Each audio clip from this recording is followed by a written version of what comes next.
Alors, très très brièvement, il y a des fibres maintenant ou des faiblesses, ça n'aurait pas des faiblesses, mais typiquement féminines dont on va se servir à la campagne de dépistage. On a quand même, les femmes, une certaine tendance au dévouement. Et on a un peu l'impression maintenant que l'on va passer au plan B pour les convaincre de se faire dépister, dans le sens où on est en train de leur dire oui, bon, on commence à admettre, si vous voulez, que pour un certain nombre de femmes, ça ne va pas être utile, ça va même créer une fausse angoisse, donc un faux positif, ou il y aura un surdiagnostic, mais quand même, il y en aura une ou deux qui vont être sauvées. Pardon ? C'est facturé quand même. Oh, on n'en est pas sûr, hein. Il y a, encore une fois, je pourrais, si vous voulez, à la fin, j'ai les études là, etc. C'est plus à mettre sur le compte des progrès du traitement en ce moment. Alors, je vais citer juste brièvement deux médecins qui ont écrit. Ce ne sont pas les mêmes femmes qui encourent les effets délétères du dépistage et qui en recueillent les bénéfices, on l'aurait épargné, hein, quelque part.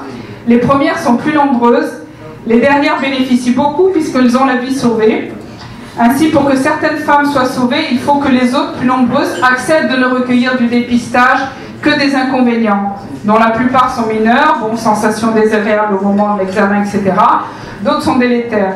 Cette notion de solidarité, sans certitude que l'on puisse soi-même espérer des retombées positives, doit faire partie de l'information claire et loyale dispensée aux femmes, sans céder à la tentation d'une démarche purement incitative. Donc elle l'était quand même un peu. Les femmes sont capables de comprendre, entendez l'accepter, et lorsqu'elles adhèrent, elles le font en toute connaissance de cause. Donc si vous voulez, on est en train d'essayer de faire passer une notion de solidarité, mais une solidarité, quelque part, ça n'a jamais entraîné un risque pour l'intégrité physique.